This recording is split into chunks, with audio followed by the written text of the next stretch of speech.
Hi everyone, hope you all are fine. तो आज हम करेंगे क्लास 10 साइंस का बायोलॉजी का चैप्टर 5 जिसका नाम है लाइफ प्रोसेस। तो चलिए चैप्टर को स्टार्ट करते हैं। हम सबसे पहले समझेंगे कि लाइफ प्रोसेस होती क्या है, व्हाट आर लाइफ प्रोसेस। तो चलिए समझते हैं। तो अगर हम इसे लेमन टर्म में समझें तो हम इसके नाम से ही समझ सकते हैं, जैसा कि नाम है लाइफ प्रोसेस। मींस वो प्रोसेस जो लाइफ के लिए हैं या फिर लाइफ के लिए ज़रूरी हैं। तो चलिए थोड़ा सा समझ लेते हैं जो लिखा है। हम सभी को मालूम है कि हमारी जो लाइफ की एग्जिस्टेंस है वो कुछ फंक्शन और प्रोसेस पर डिपेंड करती है। अब ये जो फंक्शन या फिर जो प्रोसेस हैं वो ऑर्गेनिज्म को हेल्प करती हैं हेल्थ को मेंटेन करने के लिए या फिर बॉडी की प्रॉपर फंक्शनिंग के लिए। In short we can say that they are necessary for survival. अब ऐसी ही एक्टिविटीज़ या प्रोसेस जो ऑर्गेनिज्म के द्वारा परफॉर्म की जाती हैं सर्वाइवल के लिए, उनको बोलते हैं लाइफ प्रोसेस। तो life process are those process which are performed by an organism to survive on this earth and maintain proper functioning of the body।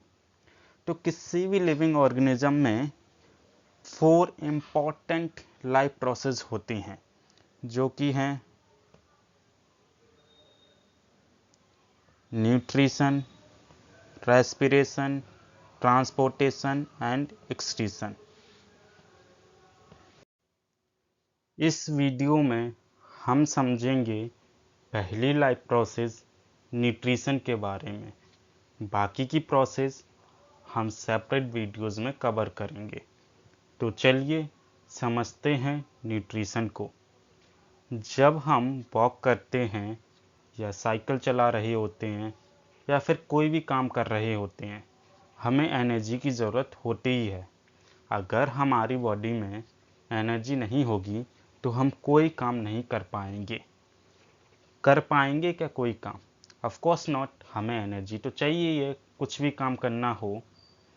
और जब हम कुछ नहीं कर रहे होते हैं या फिर किसी भी एक्टिविटी में इन्वॉल्व नहीं होते हुए तब भी हमारी बॉडी को एनर्जी चाहिए होती है। अब आप सोच रहे होंगे कि हम कोई काम नहीं कर रहे हैं, जैसे कि जब हम सो रहे हों, बैठे हों या रेस्ट कर रहे हों, तब भी हमारी बॉडी को एनर्जी चाहिए। ऐसा क्यों? ऐसा इसलिए है क्योंकि हम तो सो रहे हैं, हमारी बॉडी तो रेस्ट कर रही है, लेकिन हमारी बॉडी के अंदर जो इंटरनल ऑर्गन्स हैं वो तो सो नहीं रहे हैं, वो तो रेस्ट नहीं कर रहे हैं, वो तो अपना काम कंटिन्यूसली परफॉर्म कर रहे हैं ना।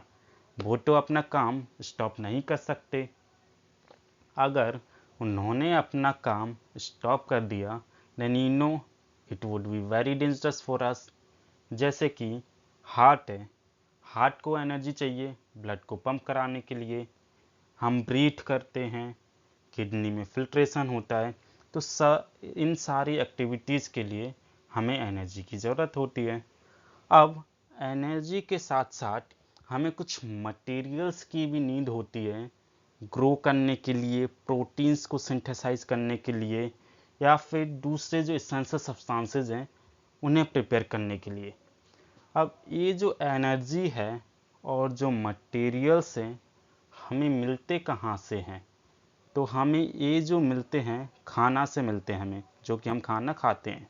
तो जो मेन सोर्स है एनर्जी का वो है द फूड वी ईट। तो चलिए न्यूट्रिशन की डेफिनेशन समझ लेते हैं कि एक्चुअल में न्यूट्रिशन होता क्या है।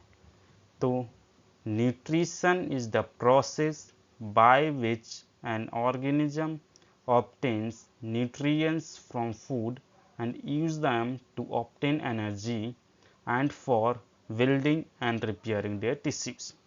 अब न्यूट्रिशन वो प्रोसेस होती है जिसकी हेल्प से कोई भी ऑर्गेनिज्म फूड से न्यूट्रिएंट्स को ऑब्टेन करता है और उसकी हेल्प से एनर्जी को गेट करता है और इस एनर्जी का इस्तेमाल करता है वो टिश्यूज़ को बिल्ड और रिपेयर करने के लिए और बाकी की एक्टिविटीज़ परफॉर्म करने के लिए।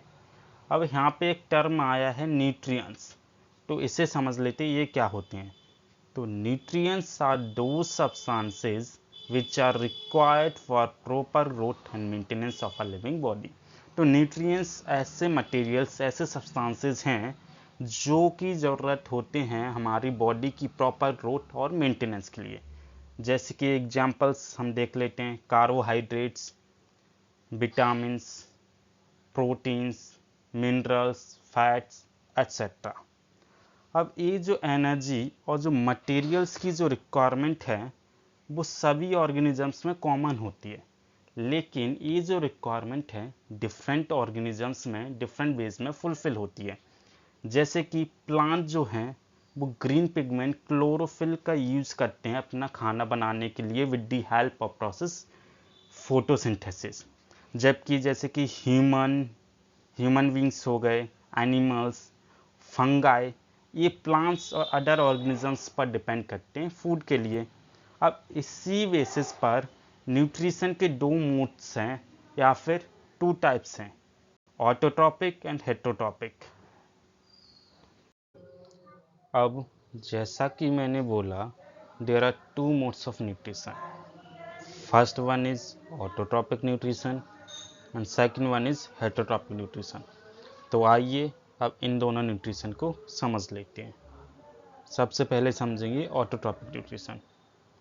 तो it is mode of nutrition in which organisms prepare their own food from simple inorganic substances like carbon dioxide and water in the presence of sunlight, and the organisms which prepare their own food are known as autotrophs। अब autotrophic nutrition में क्या होता है? Autotrophic nutrition में जो organisms हैं अपना जो फूड है वो खुद प्रिपेयर करता है with the help of carbon dioxide and water in the presence of sunlight। और ऐसे ऑर्गेनिजम्स जो अपना खाना खुद प्रिपेयर करते हैं उन्हें बोलते हैं ऑटोट्रॉप्स, जैसे कि ग्रीन प्लांट्स एंड बैक्टीरिया। अब heterotrophic nutrition, it is mode of nutrition in which organisms do not prepare their own food but depends on other organisms for food to get energy for survival। Such organisms are known as heterotrophs। अब heterotrophic nutrition, it is just opposite of autotrophic nutrition। autotrophic nutrition में क्या था? organisms prepare their own food, organisms अपना खाना खुद बनाता है। जबकि हेटरोट्रॉपिक न्यूट्रिशन में क्या होता है कि जो ऑर्गेनिजम्स हैं अपना फूड खुद प्रिपेयर नहीं करता, जबकि अदर ऑर्गेनिजम्स या फिर ग्रीन प्लांट्स पर डिपेंड रहता है फूड के लिए, और ऐसे ऑर्गेनिजम्स को बोलते हैं हेटरोट्रॉप्स।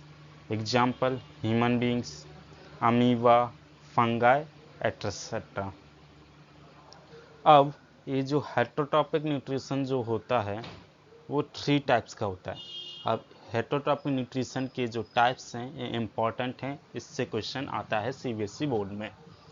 तो पहला जो टाइप है हेटरोट्रॉपिक न्यूट्रिशन का वो है saprotrophic nutrition, second one is parasitic nutrition and third one is holozoic nutrition. तो आइए अब इन तीनों को समझ लेते हैं। तो saprotrophic nutrition, also known as saprophytic nutrition. In this mode, organisms obtain food from dead and decaying organic matter। The organism uses this mode known as saprotrophs। अब सेप्टोट्रॉपिक न्यूट्रिशन में क्या है? सबसे पहली बात हमें याद क्या रखनी है कि इसको सेप्रोफाइटिक न्यूट्रिशन भी कहा जाता है। अब इस मोड में क्या होता है, जो ऑर्गेनिजम्स हैं अपना जो फूड है वो ऑब्टेन करता है मरे हुए और डिकेइंग ऑर्गेनिक मैटर से। अब ऑर्गेनिक मैटर क्या होते हैं? ऑर्गेनिक मैटर और materials are those compounds which is composed of carbon compounds. ठीक है, तो ऑर्गेनिक मैटर या फिर मटेरियल वो मैटर होते हैं जो कार्बन कंपाउंड से बने होते हैं। अब ऐसे ऑर्गेनिज्म जो सेप्टोट्रॉपिक मोड का यूज़ करता है उन्हें बोलते हैं सेप्टोट्रॉप्स, जैसे कि fungi, mushrooms, yeast, bacteria etcetera. अब सेकंड है parasitic nutrition. In this mode organisms live either on or inside the body of other organism host to obtain their food without killing them. The organisms having this nutrition known as parasites. अब parasitic nutrition में क्या होता है कि जो organisms हैं उनकी body पर रहकर या फिर उनके अंदर रहकर अपना खाना ऑब्टेन करते हैं, बट उन्हें बिना मारे हुए, विदाउट किलिंग डैम। और ऐसे ऑर्गेनिजम्स को बोलते हैं पैरासाइट्स, जैसे कि लाइस, मॉस्किटो, जैसे कि मच्छर को देखा होगा हमने, या फिर लाइजुएं। तो ये क्या करते हैं, हमारी बॉडी से क्या खून चूसते हैं, लेकिन विदाउट किलिंग अस। तो इसके और एग्जाम्पल्स हैं leech, plasmodium, tapeworm, flatworm, plants. और कुछ प्लांट्स भी ऐसे होते हैं, जैसे कि प्लांट्स भी होते हैं जो पैरासाइटिक न्यूट्रिशन करते हैं, जैसे कि कसकट्टा, जिसको अमरवेल भी बोलते हैं। अब थर्ड जो टाइप है हेटेरोट्रॉपिक का, वो है holozoic nutrition. In this mode complex food molecules are taken in and then break down into simpler and soluble molecules. In this nutrition, organisms undergo to the process of ingestion, digestion, absorption, assimilation. Herbivores, plant eaters, carnivores, meat eaters, omnivores, both plant and meat eaters possess this mode of nutrition. अब holozoic nutrition क्या? Holozoic nutrition वो nutrition होता है जिसमें organisms के अंदर proper digestive system present होता है। और इनमें क्या होता है कि जो कॉम्प्लेक्स फूड जो मॉलिक्यूल्स हैं वो ब्रेक डाउन होते हैं सिंपलर और सल्यूबल मॉलिक्यूल्स में। अब इस न्यूट्रिशन में जो ऑर्गेनिजम्स में इंजेशन, डाइजेशन, एब्जॉर्प्शन, एसिमिलेशन, ये सारी प्रोसेस होती हैं। अब ये सारी प्रोसेस होती हैं। अब इंजेशन मतलब द इनटेक ऑफ फूड को हमको इनटेक करना, ये होती है ingestion. Then digestion we all know, उस फूड को पचाना। एब्जॉर्प्शन मीन्स जो हमने फूड कंज्यूम किया उससे न्यूट्रिएंट्स को एब्जॉर्ब करना। एजिमिलेशन जो भी हमने फूड खाया है, जो भी हमने न्यूट्रिशंस उससे मिले हैं, उनको सभी सेल्स तक पहुंचाना ताकि सेल्स को सभी को एनर्जी मिल सके, तो वो होती है एजिमिलेशन। अब इस होलोजोइक न्यूट्रिशन में कौन कौन से ऑर्गेनिजम्स आते हैं? अब इसमें आते हैं 3 टाइप्स के organisms. Herbivores we all know, plant eaters, carnivores, meat eaters, omnivores, would plant and meat eaters. तो इन तीनों टाइप्स के ऑर्गेनिजम्स में होलोजोइक न्यूट्रिशन होता है। एग्जाम्पल ह्यूमन बींग्स, अमीबा, काऊ, कैट, डॉग, गोट एक्सेट्रा। अब हम समझेंगे न्यूट्रिशन इन प्लांट्स। हमने अभी पीछे समझा कि प्लांट्स में ऑटोट्रॉपिक न्यूट्रिशन होता है, मीन्स कि जो ग्रीन प्लांट्स हैं अपना फूड खुद प्रिपेयर करते हैं। अब एक्चुअल में ग्रीन प्लांट्स कैसे फूड प्रिपेयर करते हैं, किस प्रोसेस से करते हैं, उसे देखेंगे। तो ग्रीन प्लांट्स जिस प्रोसेस से फूड प्रिपेयर करते हैं उसे बोलते हैं photosynthesis. So, photosynthesis is a complex process in which green plants convert simple inorganic materials, that is water and carbon dioxide, into complex organic food material, that is glucose, in the presence of sunlight and chlorophyll. तो photosynthesis वो process है जिसमें जो green plants हैं inorganic materials, that जैसे कि water and carbon dioxide को convert कर देते हैं एक ऑर्गेनिक फूड मटेरियल जो कि है glucose in the presence of sunlight and chlorophyll. तो photosynthesis is nothing but a process in which green plants make their own food, that is glucose, with the help of water and carbon dioxide in the presence of sunlight and chlorophyll. तो चलिए इसकी reaction को देख लेते हैं। तो reaction में है कि जब 6 कार्बन डाइऑक्साइड के मॉलिक्यूल 12 वाटर के मॉलिक्यूल के साथ रिएक्ट करते हैं क्लोरोफिल और सनलाइट की प्रेजेंस में, तो ये एक ऑर्गेनिक फूड मटेरियल बनाते हैं जो कि है ग्लूकोज, जिसका फॉर्मूला है C6H12O6। और साथ ही साथ में रिलीज क्या करते हैं, 6 ऑक्सीजन के मॉलिक्यूल्स और कुछ वाटर के मॉलिक्यूल्स। अब यहाँ पे जो एक ग्लूकोज बनता है या फिर जो कार्बोहाइड्रेट है, इसका प्लांट्स यूज करते हैं एनर्जी के लिए, और जो ग्लूकोज बच जाता है या फिर प्लांट्स उसका इमीडिएटली यूज नहीं कर पाते, वो एज अ स्टार्च फॉर्म में स्टोर हो जाता है। अब ये जो फोटोसिंथेसिस की जो प्रोसेस होती है, इसमें कुछ इवेंट्स अकर होते हैं। तो मेनली 3 इवेंट्स हैं। First one is absorption of light energy by chlorophyll. तो सबसे पहले क्या होता है, क्लोरोफिल जो है सनलाइट में से लाइट एनर्जी को एब्जॉर्ब करता है। Second one, conversion of light energy to chemical energy and splitting of water molecules into hydrogen and oxygen, photolysis. अब सेकंड है कि जो क्लोरोफिल ने लाइट एनर्जी को ऑब्जर्व किया था, उसका कन्वर्जन होता है केमिकल एनर्जी में, और जो वाटर मॉलिक्यूल्स है हाइड्रोजन और ऑक्सीजन में स्प्लिट हो जाता है, मतलब टूट जाता है, और इसी को बोलते हैं फोटोलिसिस। तो फोटोलिसिस वो प्रोसेस है जिसमें वाटर मॉलिक्यूल्स हाइड्रोजन और ऑक्सीजन में स्प्लिट हो जाए in the presence of sunlight. अब थर्ड है reduction of carbon dioxide to carbohydrates. Carbon dioxide का कार्बोहाइड्रेट में रिडक्शन होता है।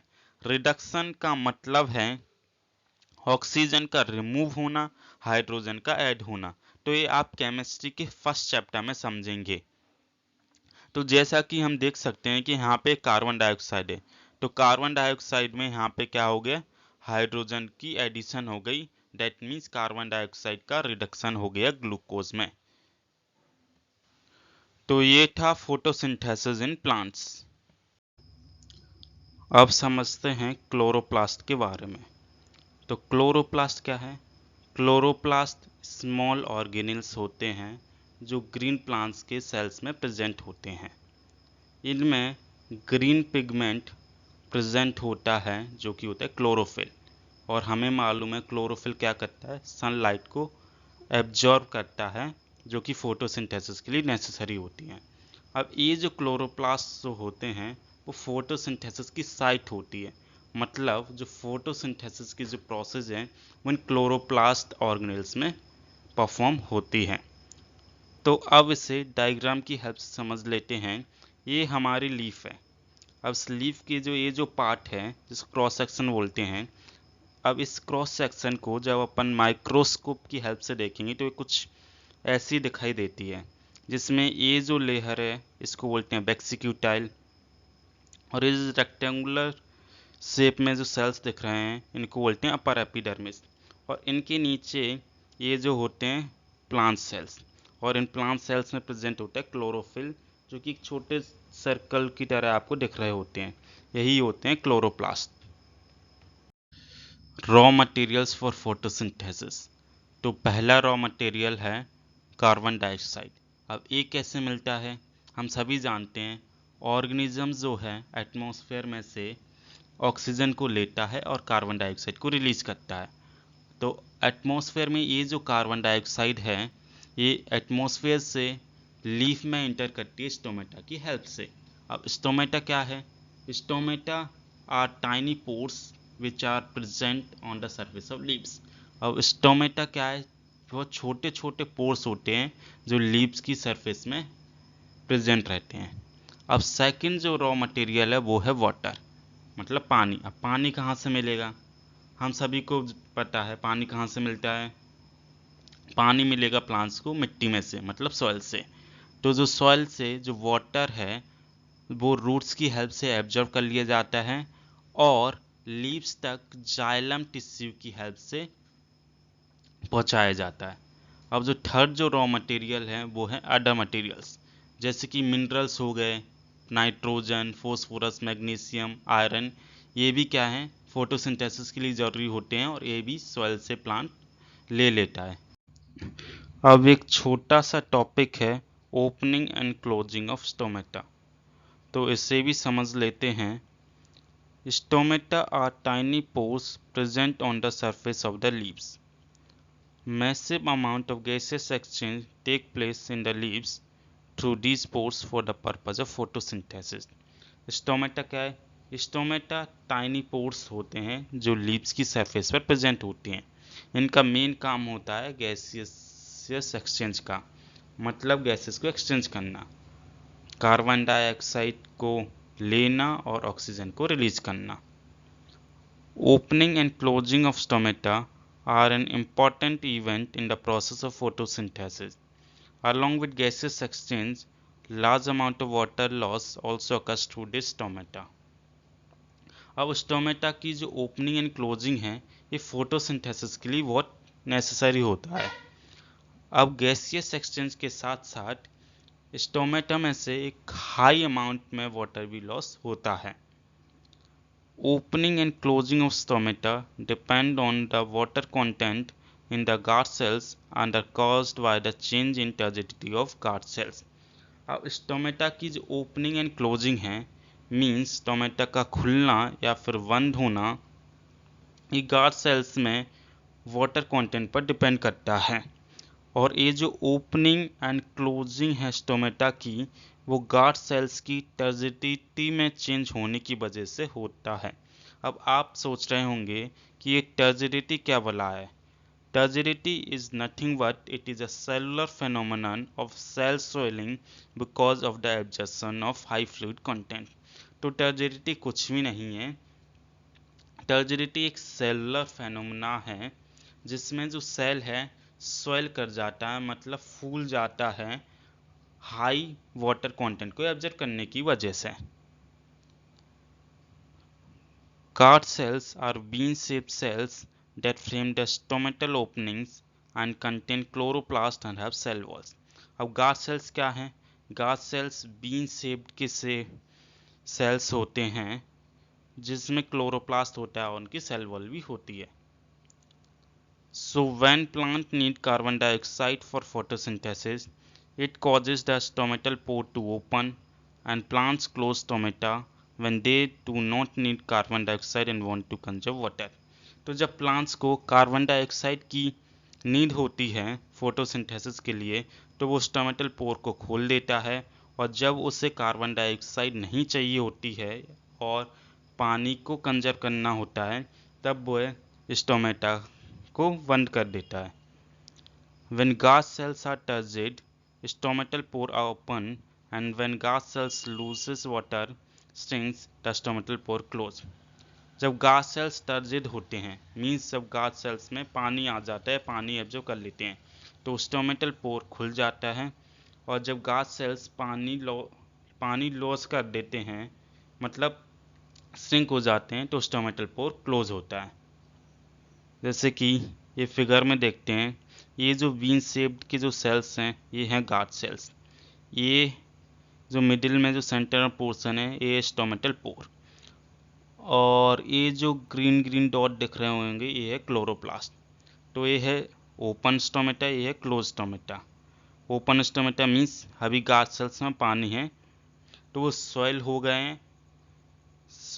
हैं और स्टोमेटा खुला हुआ है, दैट मीन्स कार्बन डाइऑक्साइड को ले रहे हैं। अब यहाँ पे stomata close, that means stomata ने अपना पानी लॉस कर दिया है, वो श्रिंक हो गया है, उसे कार्बन डाइऑक्साइड की ज़रूरत नहीं है, इसलिए स्टोमेटा उसने क्लोज कर दिया है। हमारा नेक्स्ट टॉपिक है nutrition in amoeba. Means amoeba में न्यूट्रिशन की प्रोसेस कैसे होती है। हम सभी जानते हैं कि जो अमीबा है एक सिंगल सेल्ड ऑर्गेनिज्म है, और अमीबा में होलोजिक मोड ऑफ न्यूट्रिशन होता है। अमीबा के पास कोई भी एक माउथ या फिर स्पेशलाइज्ड ऑर्गन नहीं होता फूड के इंटेक करने के लिए। तो जो अमीबा है फूड को इंटेक करता कैसे? तो जब कभी भी अमीबा फूड पार्टिकल को देखता है या फिर फूड पार्टिकल उसके पास आता है तो वो क्या करता है, एक फिंगर लाइक प्रोजेक्शन बना लेता है जिसको बोलते हैं सीडोपोरिया।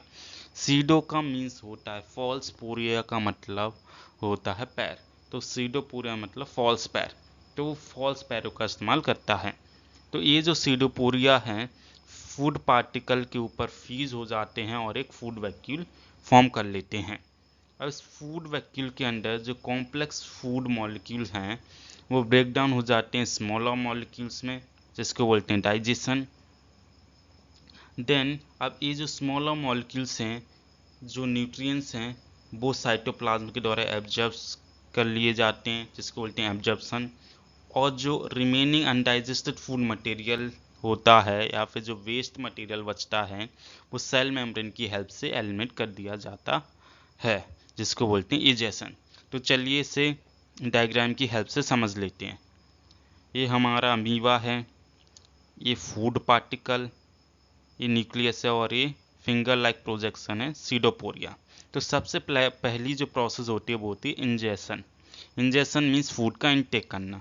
तो यहाँ पे इसने फूड पार्टिकल देखा, अब इसको वो इनटेक कर लेगा। देन नेक्स्ट जो प्रोसेस है वो है डाइजेशन।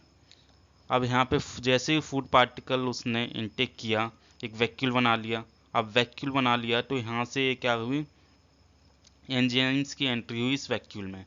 अब इन एंजाइम्स ने क्या किया, जो कॉम्प्लेक्स फूड मॉलिक्यूल्स थे उनको स्मॉलर सॉल्युबल मॉलिक्यूल्स में ब्रेक डाउन कर दिया, और इसी को बोलते हैं डाइजेशन। अब जो नेक्स्ट प्रोसेस है वो है एब्जॉर्प्शन।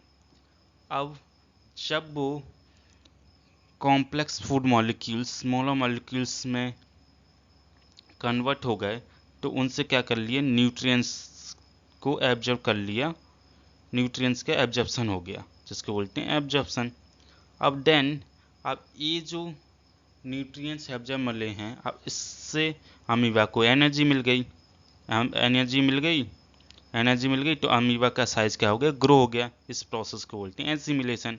अब जो फूड जो डाइजेस्ट नहीं हो पाया या फिर जो वेस्ट बच गया, वो सेल मेम्ब्रेन की हेल्प से एलिमिनेट हो गया, जिसको बोलते हैं इजेशन। तो फाइनली अब हम समझेंगे न्यूट्रिशन इन ह्यूमन बींग्स, मतलब हम इंसानों में न्यूट्रिशन की प्रोसेस कैसे होती है। तो जो ह्यूमन बींग्स होते हैं उसमें एक प्रॉपर डाइजेस्टिव सिस्टम प्रेजेंट होता है। अब इस डाइजेस्टिव सिस्टम में एक long tube like structure present होता है, जिसको बोलते हैं एलिमेंट्री कैनल। एलिमेंट्री कैनल एक लॉन्ग ट्यूब होती है जो माउथ से एनस तक जाती है, जो कि 7 to 8 मीटर लॉन्ग होती है। अब ये जो एलिमेंट्री कैनाल है, इसी में पूरी जो डाइजेस्टिव प्रोसेस है ह्यूमंस के अंदर वो परफॉर्म की जाती है। इस एलिमेंट्री कैनाल में बहुत सारे डाइजेस्टिव ग्लैंड्स प्रेजेंट होते हैं, और जो ग्लैंड्स हैं वो कुछ ना कुछ सिक्रेट करते हैं। तो ये जो डाइजेस्टिव ग्लैंड्स हैं, डाइजेस्टिव एंजाइम्स सिक्रेट करते हैं जो डाइजेशन में हेल्प करते हैं। तो ये यहाँ से जो माउथ है, माउथ से यहाँ तक जो एंस तक का ये जो पूरा जो पार्ट है, ये एलिमेंट्री कैनल का पार्ट है। आइए अब एलिमेंट्री कैनाल के वेरियस पार्ट्स और उनकी फंक्शनिंग को समझ लेते हैं। तो सबसे पहला पार्ट है माउथ या फिर बकल कैविटी, जहाँ से डाइजेशन स्टार्ट होता है। अब माउथ के 3 पार्ट्स हैं, teeth, tongue and salivary glands. Teeth food को ब्रेक डाउन करते हैं स्मॉल पीसेज में। टंग एक सेंसरी ऑर्गन है, इसमें सेवरल टेस्ट बड्स प्रेजेंट हैं जो वेरियस टेस्ट जैसे कि सार, स्वीट, बिटर, इन सभी टेस्ट को सेंस करने में हेल्प करते हैं। टंग फूड को सलाइवा के साथ मिक्स करने में भी हेल्प करती है। अब है सलाइवरी ग्लैंड्स। अब ये जो ग्लैंड्स हैं सलाइवा को प्रोड्यूस करते हैं, जिसमें एक एंजाइम प्रेजेंट होता है जो कि है सलाइवरी अमाइलेज, जिसका नाम है टाइलिन। अब ये जो एंजाइम है फूड में present starch is a type of carbohydrate. तो फूड में जो स्टार्च प्रेजेंट होता है उसको शुगर में कन्वर्ट कर देते हैं, और जिस शुगर में कन्वर्ट करते हैं उसे बोलते हैं मेल्टोस। अब जब हम कभी कोई अपना फेवरेट खाना खाते हैं या फिर उससे स्मेल करते हैं, तो हमारे माउथ में कुछ पानी जैसा फील होने लगता है। तो वो एक्चुअली में पानी नहीं होता, वो सलाइवा होता है, जो कि इन सलाइवरी ग्लैंड्स की प्रेजेंस की वजह से प्रोड्यूस होता है। अब माउथ के बाद नेक्स्ट पार्ट है ईसोफेगस। तो oesophagus also known as food pipe, ये एक लॉन्ग ट्यूब होती है जो क्या करती है, माउथ को स्टमक से कनेक्ट करती है। इसका मेन काम होता है फूड को स्टमक में पुश करना या फिर भेजना with the help of peristaltic movement. Peristaltic movement is nothing but the contraction and relaxation movement of walls of esophagus. Peristaltic movement esophagus की walls का एक contraction और relaxation movement होता है।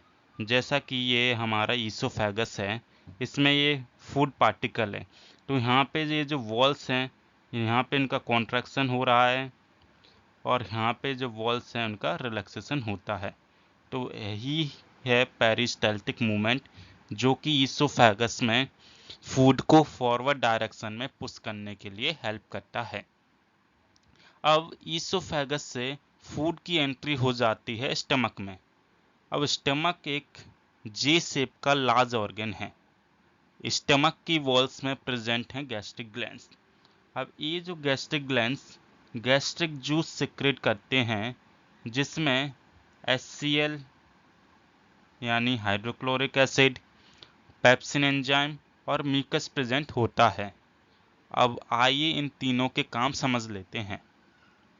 तो HCl के मेन दो काम हैं। पहला कि फूड के साथ जो भी जर्म्स या फिर बैक्टीरिया हैं इंटर कर जाते हैं उन्हें किल करता है। सेकंड है फूड के मीडियम को एसिडिक बनाता है। अब हमें एसिडिक क्यों बनाना है फूड के मीडियम को? ताकि जो पेप्सिन एंजाइम है वो वर्क कर सके, क्योंकि पेप्सिन एंजाइम केवल एसिडिक मीडियम में ही वर्क करता है। अब है पेप्सिन। अब पेप्सिन एंजाइम फूड में प्रेजेंट प्रोटीन को डाइजेस्ट करता है, मींस प्रोटीन को ब्रेक डाउन करता है स्मॉल मॉलिक्यूल्स में, जिसको बोलते हैं पेप्टोन्स। अब है म्यूकस। हम जानते हैं कि जो HCl है वो बहुत स्ट्रॉन्ग एसिड होती है। अब स्ट्रॉन्ग एसिड होने के कारण अब ये हमारी जो स्टमक है, स्टमक की वॉल्स को डैमेज कर सकता है, स्टमक की वॉल्स को जला सकता है। तो म्यूकस का काम यही है स्टमक की वॉल्स को इस HCl के इफेक्ट से प्रिवेंट करना या फिर उसे प्रोटेक्ट करना। अब स्टमक से जो फूड की जो एग्जिट है वो स्फिंक्टर मसल की हेल्प से रेगुलेट की जाती है, जो कि स्मॉल इंटेस्टाइन में स्मॉल अमाउंट में रिलीज करती है।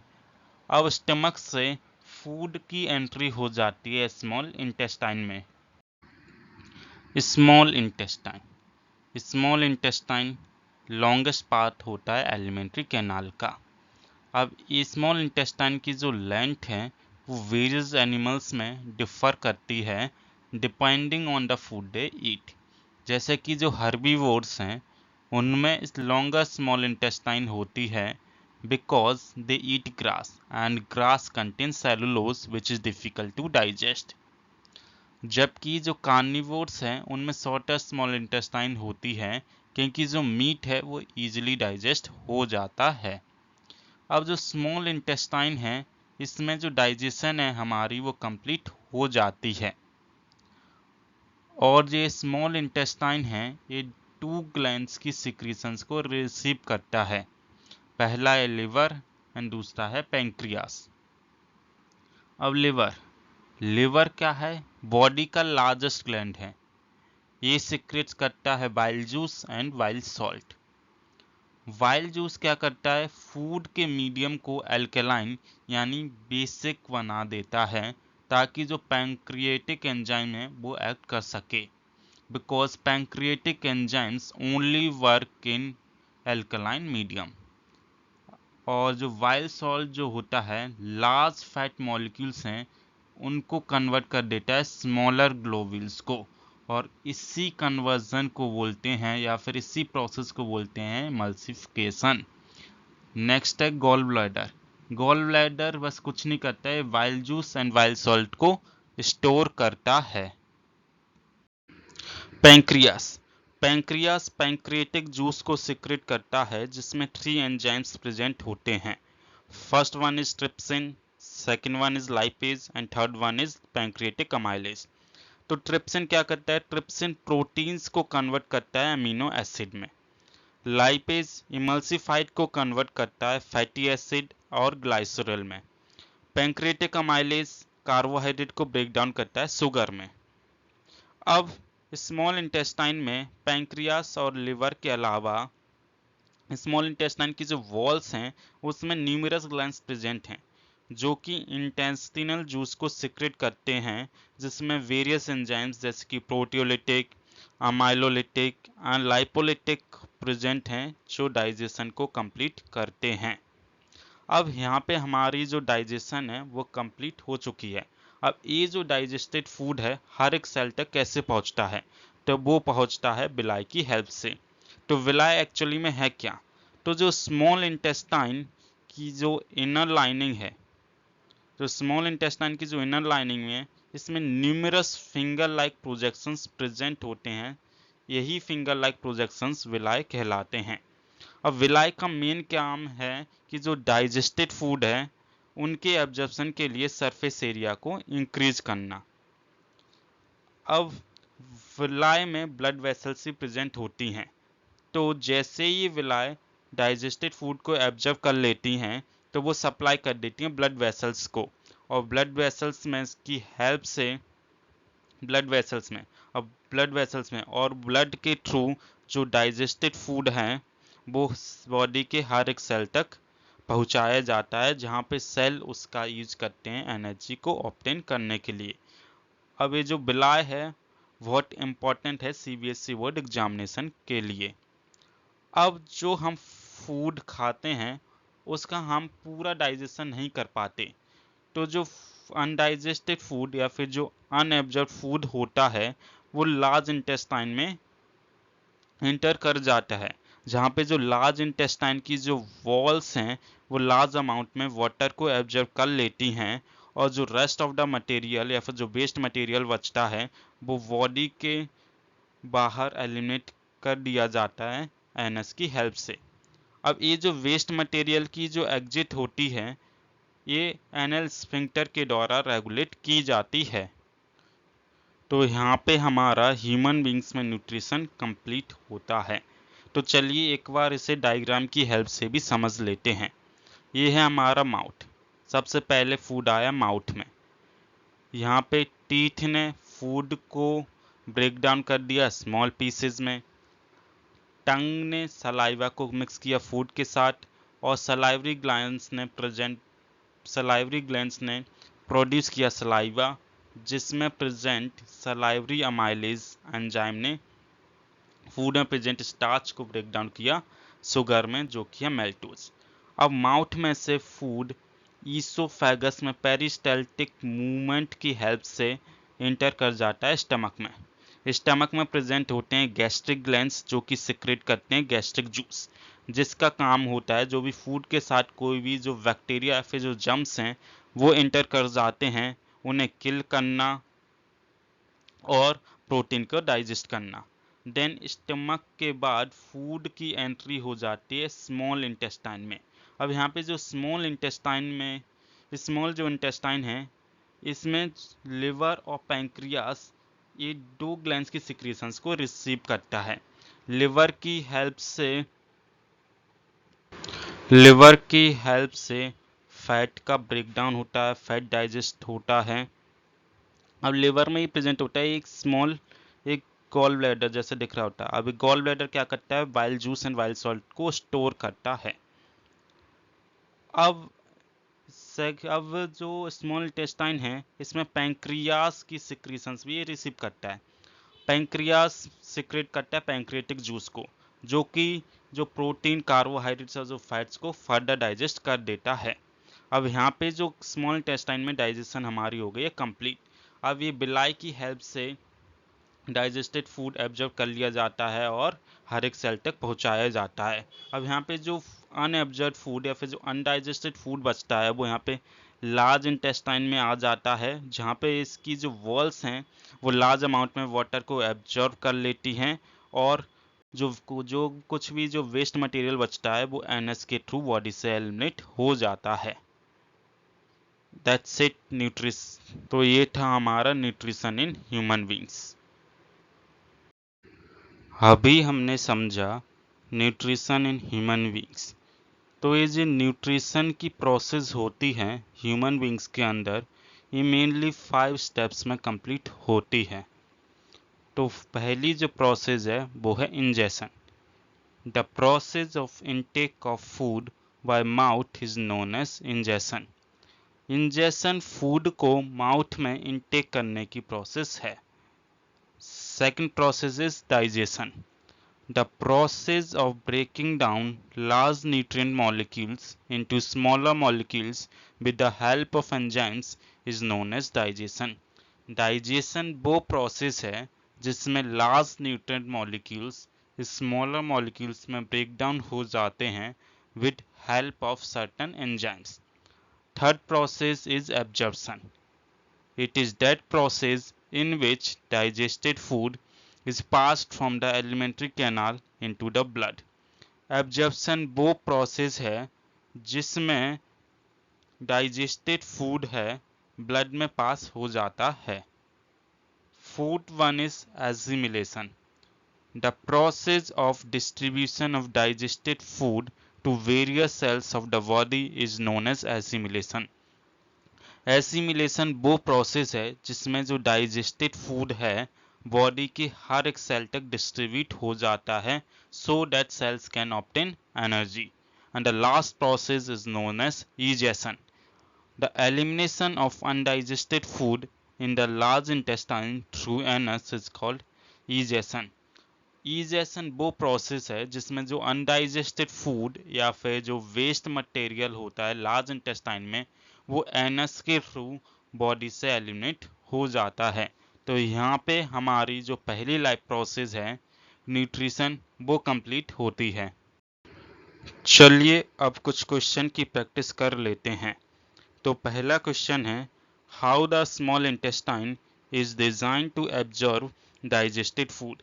तो ये जो क्वेश्चन है सीबीएसई ने 2016 में पूछा था। अब इस क्वेश्चन में पूछ क्या रहे हैं कि जो स्मॉल इंटेस्टाइन है उसमें जो डाइजेस्टेड फूड का जो एब्जॉर्प्शन है वो कैसे होता है।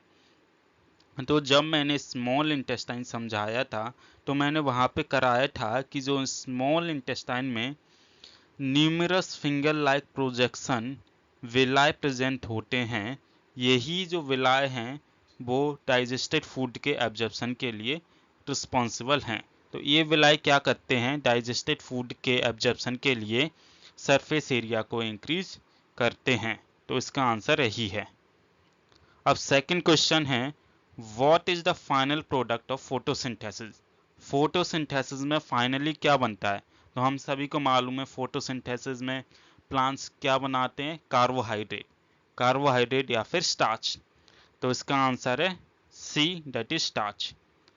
अब ये जो थर्ड क्वेश्चन है और ये जो क्वेश्चन है सीबीएसई ने पूछा था 2021 में। अब इस क्वेश्चन में इन्होंने एक फिगर दिया है जिसमें इन्होंने फोटोसिंथेसिस की प्रोसेस को दिखाया है। अब इसमें हमको पहचानना है कि इसमें ए और बी क्या हैं। तो हम सभी को मालूम है कि जो फोटोसिंथेसिस की प्रोसेस होती है उसमें जो प्लांट्स हैं कार्बोहाइड्रेट बनाते हैं और इस कार्बोहाइड्रेट का यूज वो करते हैं एज अ एनर्जी और स्टोर कर लेते हैं एज अ स्टार्च। तो इसका आंसर सही क्या होना चाहिए see that is energy and starch. तो ए है एनर्जी और बी है starch. Fourth question is opening and closing of stomata depends on. तो इसका आंसर है D that is water content in guard cells. Fifth question is in which of the following groups of organism food material is broken down outside the food and absorbed। अब ये जो question है जो CBSE ने इस साल board के लिए जो सैम्पल क्वेश्चन पेपर रिलीज किया है उसमें ये क्वेश्चन इंक्लूडेड है। तो इसका आंसर है B that is yeast mushroom and bread mould. Sixth question is in which part of the alimentary canal food is finally digested। तो एलिमेंट्री कैनाल के किस पार्ट में फूड फाइनली डाइजेस्टेड होता है। तो फूड का जो कंप्लीट डाइजेशन है या फिर फाइनली फूड जो डाइजेस्टेड होता है वो होता है स्मॉल इंटेस्टाइन में। तो इसका आंसर है D, that is small intestine. Seventh question is the function not performed by villi is. ये जो क्वेश्चन है सीबीएसई ने 2021 में पूछा था। तो चलिए ऑप्शन देखते हैं। ये to increase surface area for absorption, ये तो विलाई का मेन काम है। Second option is to ensure rich supply of blood vessels, ये भी विलाय में सप्लाई होती है ब्लड वेसल्स की, तो ये भी आंसर नहीं हो सकता। ऑप्शन सी है एब्जॉर्प्शन ऑफ फूड, ये तो ये भी विलाय करती हैं। अब ये जो फोर्थ ऑप्शन है इजेशन ऑफ फूड, अब ये विलाय का फंक्शन नहीं है। ये जो इजेशन ऑफ फूड है ये डन होता है लार्ज इंटेस्टाइन में with the help of anus. तो इसका आंसर है D, that is egestion of food. Next question is choose the function of the pancreatic juice from the following. हम सभी को मालूम है कि पैंक्रियाटिक जूस में 3 एंजाइम होते हैं, trypsin, lipase and pancreatic amylase. तो ट्रिप्सिन प्रोटीन की डाइजेशन करता है, लाइपेज इमल्सिफाइड फैट को डाइजेस्ट करता है, और जो पैंक्रियाटिक अमाइलेज है कार्बोहाइड्रेट की डाइजेशन करता है। तो इसका जो सही आंसर है वो है option A, that is trypsin digest proteins and lipase emulsified fat. Ninth question is कि ये जो रिएक्शन दी है प्रोटीन्स कन्वर्टेड टू पेप्टोन्स, अब इसमें जो ए है इसको पहचानना है कि ये क्या है। अब ऑप्शन देखते हैं। अब सलाइवरी अमाइलेज, सलाइवरी अमाइलेज किसको डाइजेस्ट करता है, कार्बोहाइड्रेट को। तो ये तो आंसर नहीं हो सकता। Wild juice, wild juice food का मीडियम एल्कलाइन बनाता है, ये भी नहीं है। तो इसका आंसर क्या है, पेप्सिन। पेप्सिन ही इन्वॉल्व होता है प्रोटीन की डाइजेशन में। पेप्सिन ही जो प्रोटीन्स हैं उनको कन्वर्ट कर देता है पेप्टोन्स में। तो इसका आंसर है सी, दैट इज पेप्सिन। अब कुछ असर्शन रीजन टाइप क्वेश्चन कर लेते हैं। तो 10th क्वेश्चन है, इसमें असर्शन है autotrophic nutrition occurs in green plants. Means ये कह रहे हैं कि जो ग्रीन प्लांट्स में ऑटोट्रॉपिक न्यूट्रिशन होता है, बिल्कुल बात सही है। अब इन्होंने रीजन क्या एक्सप्लेन किया है, green plants self manufacture their food. अब रीजन भी बिल्कुल सही है कि जो ग्रीन प्लांट्स हैं अपने फूड को खुद मैन्युफैक्चर करते हैं। तो इसका आंसर है ए, both assertion and reason are true and reason is the correct explanation of assertion। Next question है कि इसमें assertion है liver is known as the smallest gland of the body. अब ये कह रहे हैं कि जो लिवर है बॉडी का स्मॉलेस्ट ग्लैंड है। अब ये तो बिल्कुल सरासर गलत है, क्योंकि जो लिवर है वो बॉडी का लार्जेस्ट ग्लैंड होता है। तो इसमें assertion तो रॉन्ग है। अब रीजन क्या बोल रहे हैं, इट सिक्रेट्स वाइल्ड जूस। हाँ, ये तो सही है कि जो लिवर है वाइल्ड जूस को सिक्रेट करता है। तो इसका आंसर है D, that is assertion is false but reason is true. अब ये 2 क्वेश्चंस आपके लिए होमवर्क हैं जिसका आंसर आपको कमेंट सेक्शन में देना है। So that's it for this video. अभी इस चैप्टर की 3 वीडियोज और आएंगी। अगर ये वीडियो आपको अच्छी लगी हो तो प्लीज़ चैनल को सब्सक्राइब कीजिए और अपने फ्रेंड्स के साथ शेयर कीजिए। तो मिलते हैं अगली वीडियो में नेक्स्ट लाइफ प्रोसेस रेस्पिरेशन के साथ।